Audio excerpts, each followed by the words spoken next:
The movie opens as three young women, Sarah, Beth, and Juno, are out rafting along the rapids somewhere in Scotland. They have been friends for a long time and share a love for thrill-seeking sports. Standing safely nearby on the riverside are Sarah's husband Paul and daughter Jessica, who are cheering her on. After their adventure ends, the family leaves for the hotel. As Paul drives the car, silently, Sarah chats with their daughter. It is revealed that Jessica's birthday is only a few days away and they're making plans for it. Sarah then questions her husband as to why he feels so distant. This snaps Paul out of his slumber and he turns towards his wife. Unfortunately, while he's distracted, he loses control of the vehicle and ends up crashing into a pickup truck. Several steel rods from the truck pierce their windscreen and Paul and Jessica are killed instantly. I saw this movie in theaters as a teenager, and at this point, someone behind me yelled, "Damn! That bitch got skewered!" In the next scene, Sarah wakes up in a hospital after dreaming about her daughter celebrating her birthday. She has survived with some minor injuries, but has no idea what happened to her family. She asks Beth about it, and the latter finally delivers the heartbreaking news that her daughter and husband have passed away. The scene then shifts to a year later as Sarah and Beth drive through the thick forests in the Appalachian Mountains towards Chattooga National Park. It is revealed that the three friends are reuniting for the first time since the accident. It was Juno's plan to go on an adventure trip to the Boraham Caverns. After a while, they arrive at a lodge in the middle of the forest. They meet up with Juno and learn that they will be staying with their mutual friend Becca and her younger sister Sam. They are also joined by Juno's protege, Holly, a cocky young woman who loves base jumping. The next morning, all the girls get ready and head out to their spelunking expedition. The trip gets off to a good start as Sarah insists that she wants to drive. She speeds throughout the way, laughing and enjoying herself. After leaving their car by the side of the trail, the six friends begin their quest. However, something is off from the get-go as Juno deliberately leaves the guidebook behind in the car. She also leads the way throughout the trail and announces that they will follow a river that will take them to the mouth of a cave. When Sam questions how she knows about the trail, Becca reveals that she had visited this pathway a week ago in preparation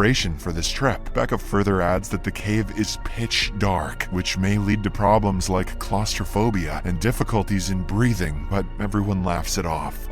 I love not breathing. On their way, the group comes across a dead moose, which has a nasty wound across its neck. While Holly takes photos of the carcass, Sam wonders what kind of animal could have done this. Nevertheless, they continue on their journey and finally reach the mouth of the Boraham Caverns. Becca, who is an English teacher by profession, expresses fears about going in, but everyone calms her down. Juno then takes command and announces that they will be descending down the cave one by one. She goes first, followed by Sarah and Beth, and later everyone else. The friends are mesmerized at how beautiful the cave looks. Nearby on the wall, Sarah discovers what appears to be a handprint carved into the stone, but before she can report this to the others, a group of bats flies right by, spooking Sarah out of her wits. After calming her down, Juno tells everyone that they will now head to the next level of the cave, which is below the one they are currently standing on. They then proceed through the cramped, dark tunnels, only illuminated by their headlamps. After a while, they arrive at what seems to be a drop. Juno then lights two flares, which reveals that they have reached a vast, empty space in the cave. While everyone else is busy admiring the incredible rock formations in the space, Sarah hears a child's laughter coming from nearby.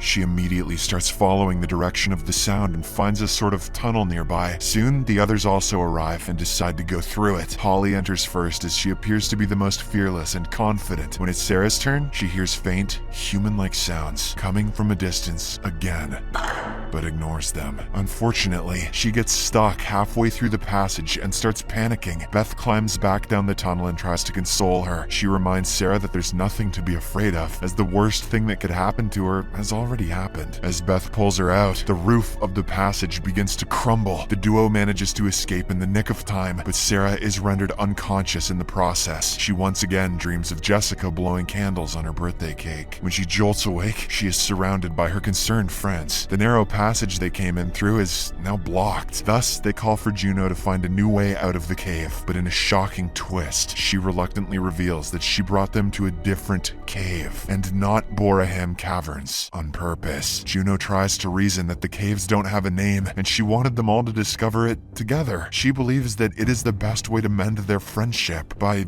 dying together. However, the entire group is angry at her for lying, and blames her for their predicament. As everyone is arguing, Sarah takes another look around and once more hears the human-like voice in the distance. The group then puts their quarrels aside and continues to press forward. They soon arrive at a deep gap in the cavern, which appears scary. Becca volunteers to take the dangerous job of making a rope liner to the other side. They all travel across one by one, but when it's Juno's turn, she slips and is only caught by the safety hook. Unfortunately, the hook gives up seconds later and she falls further down the gap. Thankfully, the girls manage to grab the rope and pull her up. Upon reaching the other side of the gap, the group comes to realize they aren't the first here. Holly finds some ancient drawings on the cavern walls and says they should immediately leave. But Beth points out that the drawing shows another exit. This freaks them out, and they frantically search for tunnels that lead to the exit points. Just then, disaster strikes once more as Holly slips into a hole in the ground. Juno grabs her hand just in time and tries to pull her up. Unfortunately, her grip slips and Holly crashes onto the rocks below. She is still alive, but her legs are now broken. Panicked, the group rushes to her location, gets her out of the hole, and gives her some first aid. During this time, Sarah hears weird noises, so she decides to investigate the source once and for all. She finds an old rusty miner's helmet nearby, but just as she looks up, she is shocked to see a grotesque creature in the distance. It appears to be humanoid, but is hairless and deformed, with sharp claws and small eye sockets. My precious.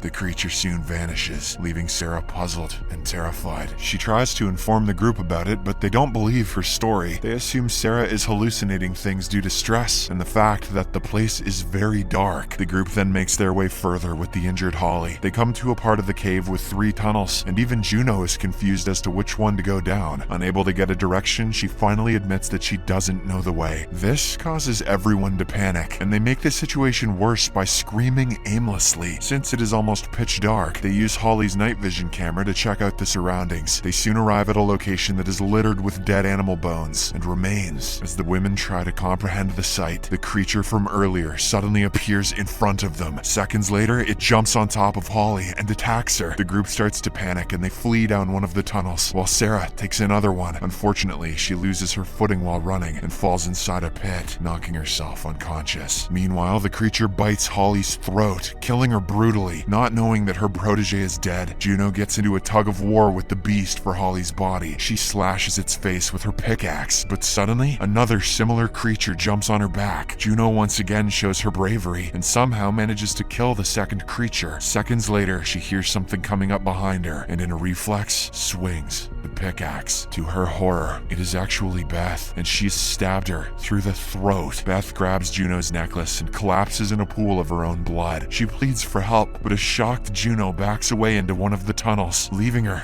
to die. Elsewhere, Sarah has another dream about her daughter Jessica and the birthday cake, but this time, the little girl has the face of a creature, Mommy. which startles Sarah back to reality. She realizes she's in a dark pit full of fresh kills and flooded with the blood of various animals. Suddenly, Holly's decapitated body drops into the pit, only a few feet away from her. Using the night vision camera, Sarah watches on in horror as several of the creatures, yelping like hyenas, ravenously devour Holly. She gags at the scene, causing one of the creatures to become aware of her presence. It comes within inches of her face, but is unable to detect her presence as she doesn't move a muscle. Just then, the sound of Juno calling for the others can be heard, and the creatures go after her. Meanwhile, as Sam and Becca are traversing through the dark tunnels, they are suddenly attacked by one of the creatures. It tries to maul Becca, while Sam is frozen with fear. Fortunately for them, Juno appears and stabs this creature through the skull, instantly killing it. She then confirms that the creatures are totally blind and instead rely on sound to hunt. In another corner of the cavern, Sarah also tries to escape and returns to the spot where they came in from. She soon finds a mangled Beth lying helplessly on the ground. Sarah rushes to her aid, but she sees she has lost a lot of blood. blood. With the last bit of her strength, Beth reveals how it was Juno who stabbed her and left her to die. Sarah doesn't want to believe any of this, but her dying friend shows her Juno's necklace. She then pleads to be killed, as she doesn't want to be eaten by the creatures. A devastated Sarah obliges by grabbing a nearby rock and bashing her head multiple times. But she barely gets any time to mourn, as moments later, a small childlike creature appears and attacks her. Sarah smashes it into the cave roof and throws it onto the floor brutally. Seconds later, another creature appears, a female with long hair and distinct breasts.